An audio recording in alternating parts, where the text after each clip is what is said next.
So dear leader, health is prime, ये हम सब जगह सुनते हैं। हेल्थ है, सेहत है तो हम हैं, जानते हैं, कहीं मानने में हम चूक करते हैं। जीवन चलता रहेगा अगर वो ठीक रहेगा, अगर गाड़ी लड़खड़ाएगी तो दिक्कत है। सो health is prime, that is the motive. एक छोटी सी बात से मैं इस प्रोग्राम को स्टार्ट करूंगी। जीवन में जब हम आए तब हम क्या लेकर के आए, ईश्वर ने हमें क्या लेकर के भेजा, वो है एक।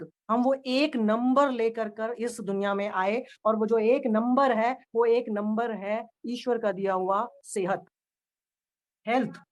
ये हमें ईश्वर ने दी। और उसके बाद हम जैसे जैसे बड़े हुए, और बड़े होने के साथ हमारे उस एक में एक शून्य जुड़ा, हमारी वैल्यू हो गई 10। एक और शून्य जुड़ा, वैल्यू हमारी बढ़ गई। हम बहुत प्राउड महसूस करने लगे कि हम बहुत कीमती हो गए, हमारी वैल्यू हो गई 100।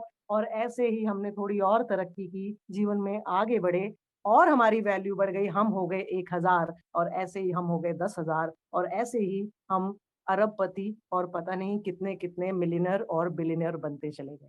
ये जीरो है क्या? ये जीरो जिसे हम इतना महत्व देते चले गए, ये जीरो है जीवन में आने के बाद अर्जित की हुई एजुकेशन, उस एजुकेशन के बल पर मिला हुआ प्रोफेशन, उस प्रोफेशन की वजह से मिली हुई लाइफ, हमारी फैमिली, हमारी गृहस्थी, और उससे जुड़ी हुई हमारी चिंताएं। ये सब जुड़ता चला गया, और इसको हम अपने जीवन का महत्वपूर्ण हिस्सा मानने लगे कि हम बहुत वैल्यूएबल हो गए और हम आगे बढ़ते जा रहे हैं। और जो गॉड ने दे करके भेजा था उसकी तरफ से निश्चिंत है कि ये मशीन तो चलती ही रहेगी। क्या हुआ अगर इस मशीन में कुछ गड़बड़ हो गई तो? क्या होगा अगर ये वन चला जाता है तो? है क्या ये वन? ये वन है आपकी ईश्वर की दी हुई नियामत, जिसको अगर आपने ध्यान नहीं दिया तो उसका क्या बाकी रह गया? वो रह गया बहुत सारे शून्य। और उस शून्य का एक और तात्पर्य आप ये भी लगा सकते हैं कि है सब कुछ, इस्तेमाल कुछ नहीं कर सकते। सो कोशिश करें अपनी हेल्थ को वेल्थ की तरह इस्तेमाल करें, वेल्थ को हेल्थ ना बनाएं। हेल्थ आपकी वेल्थ है।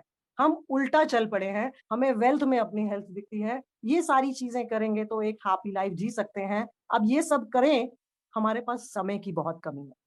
सो ऐसा क्या किया जा सकता है कि हम वेल्थ को भी इंजॉय करें और हेल्थ का भी ध्यान दे पाएं? तो हमारे पास क्या कोई अपॉर्चुनिटी है?